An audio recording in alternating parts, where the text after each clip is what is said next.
Disney's Hercules premiered in 1997 and was ultimately praised for its charming witticisms and colorful characters. However, one can't help but wonder about the real story behind Hercules, the telling of one man's quest to achieve glory, but the cost of which is gritty, tragic, and overloaded with monsters. Oh, and did I mention murder? Yeah, there's plenty of that too. Hi, my name is Frank with channel Frederator, and we'll be checking out just that in today's Disney's Dark Secrets, the truth behind Hercules. But first, a brief disclaimer. Since the tale of Hercules is but a myth, there's no definitive version of the story, and some details may vary, though only slightly. The overall story always remains the same: dark.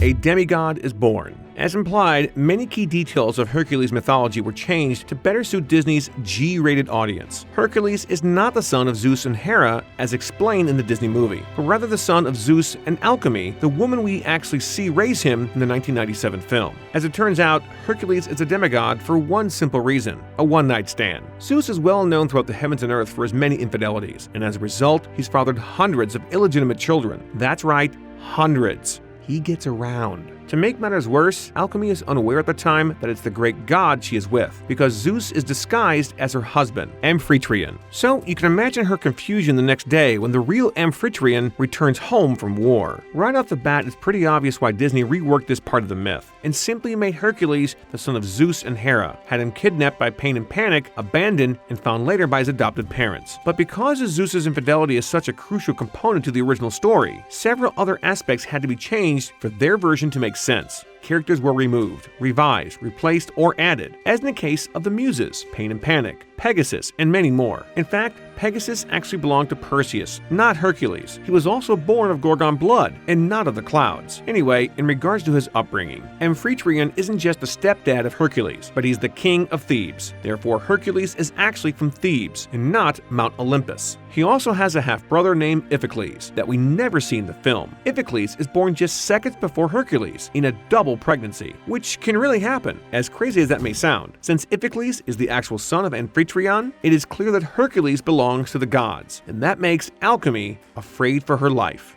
Why, you ask? Because Zeus is married to one crazy bitch, Hera and the High King. Hera is the wife of Zeus in both versions of the story, but Disney chose to portray her as loving instead of showing off her true nature. They also left out the part where she's Zeus's sister?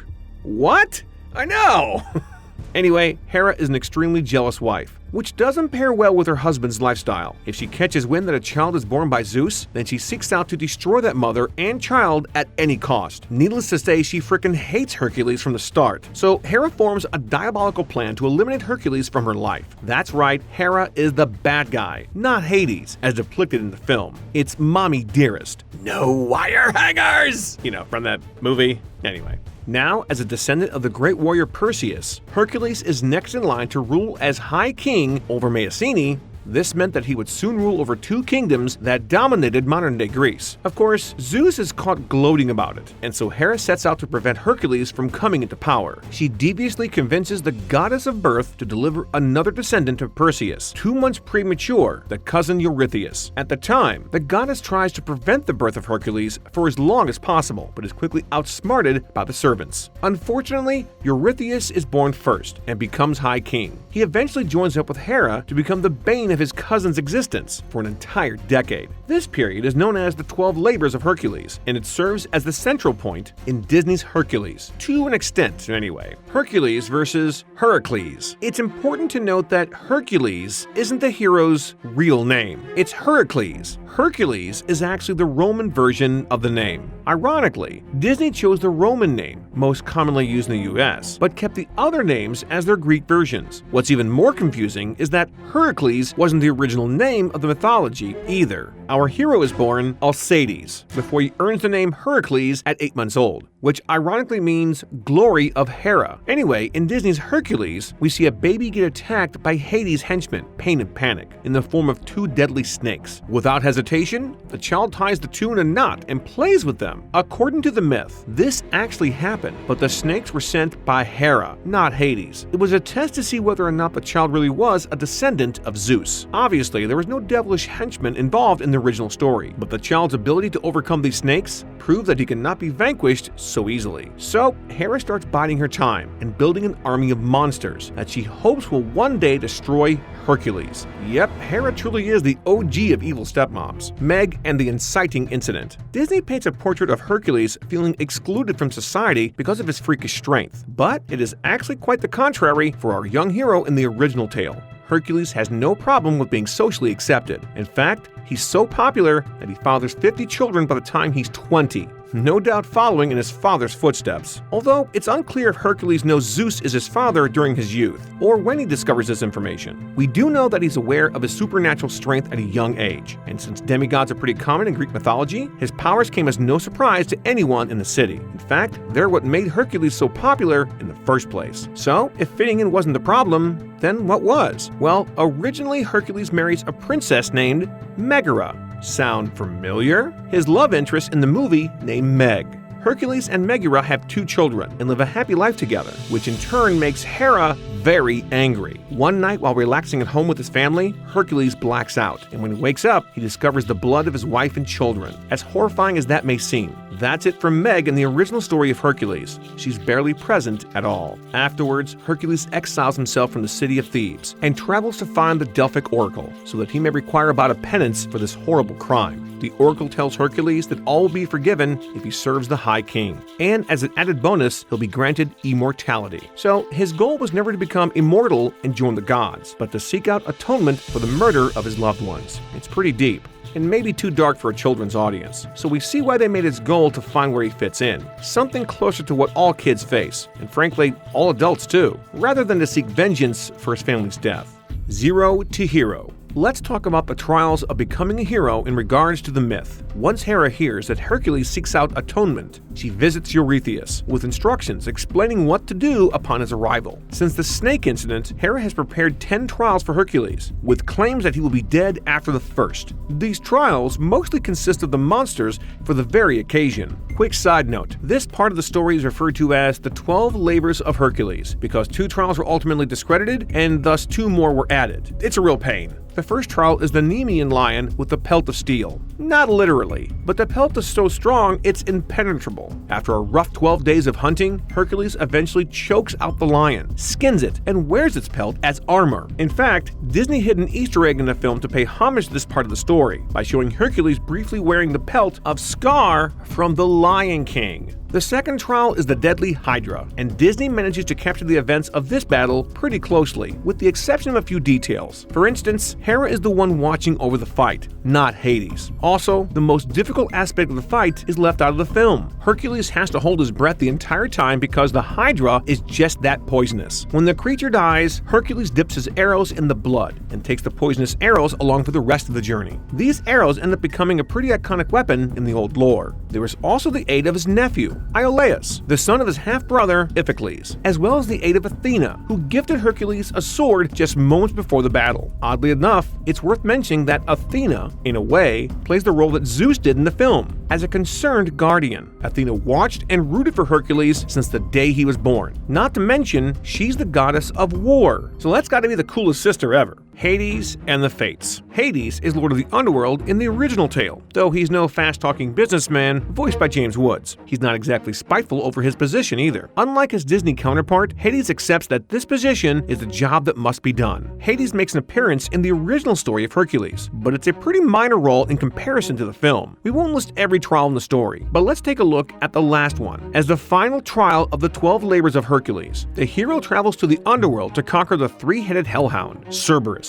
Of course, Hades intervenes and places a few stipulations in order, like no weapons allowed. Nonetheless, Hercules faces off against the hellhound and eventually finds and delivers the dog right to the doorstep of his cousin, King Eurystheus. As for the Fates, well, they are characters in Greek mythology, but like the Muses, they aren't involved in the story of Hercules. Although it's worth mentioning that Disney depicted the sisters correctly as 3 ugly old hags, each with their own set of duties in dictating the life expectancy of mortals. The sharing of the eyeball wasn't exactly their thing, though as seen in the film. Strangely enough, that served as an ode to the sisters of the Gorgons, who share an eye, a tooth, and were born permanently old.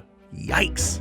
Phil and Nessus. In regards to the myth, Phil and Nessus are minor roles that have big impacts on the outcome of the story. Neither of these figures are really seen until many years after the events of the film take place, towards the end of Hercules' life, but they do help bridge gaps in the Disney story. Prime example, Amphitryon was the actual person responsible for training Hercules in battle, but Phil was just a footnote during the last years. Phil, or Philoctetes, wasn't a legendary trainer of heroes, nor was he even a satyr. He was just one man brave enough to set the funeral pyre aflame for the legendary Hercules. This was by request because, spoiler alert, Hercules had to die before he could ascend to Mount Olympus. That's where Nessus comes in, the centaur who was reduced to one scene in the film. Remember when we see Meg? As previously stated, this didn't happen until much later in the timeline, and it was Hercules' second wife, Deianira, who was captured. Hercules uses one of his poisonous arrows he got back after his Hydra fight to end Nessus, but the centaur has one final trick up his sleeve. Nessus gives his bloody cloak to Deianira, claiming it will work as a powerful love spell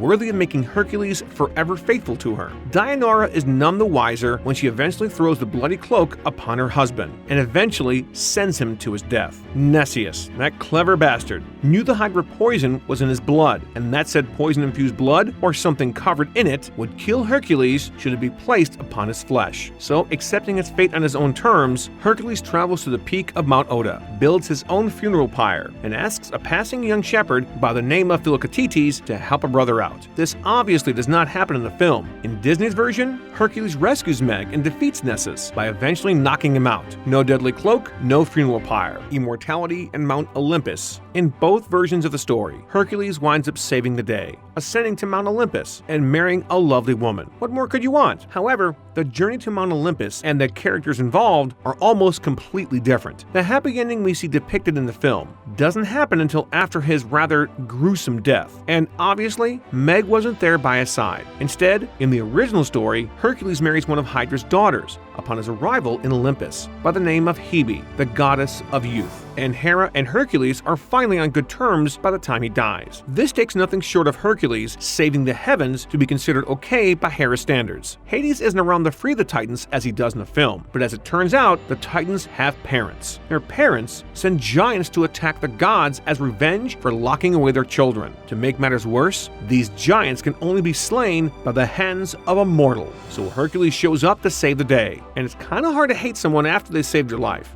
Right, Hera? So, when the time comes for Hercules to die, a little shepherd Phil lights his funeral pyre. Athena ascends from the heavens to escort her brother to Mount Olympus in a totally awesome sky chariot. Man, what a cool sister. Hercules literally ascends to the heavens and is deemed a god. Zeus then commemorates the event by making Hercules into a constellation, which he also does in the film. So, there's your happy ending. Only in this version, Hercules stays in Mount Olympus with a new wife and family for all of eternity, and they live happily ever after. Aww. He lives a different happily ever after in the film. He chooses to stay on Earth with Meg and live a mortal life with her. Double aww. Well, there you have it. Once again, I'm Frank, and thanks for watching Disney's Dark Secrets, the truth behind Hercules. Which was the darkest secret? Did we miss any? Why would Zeus marry his sister? Comment below and let us know what Disney Dark Secret you want us to cover next. Don't forget to click the bell icon and become part of the notification squad. We have new videos dropping every day, so make sure to subscribe to channel Frederator, your cartoon central on the internet. And remember, Frederator loves you.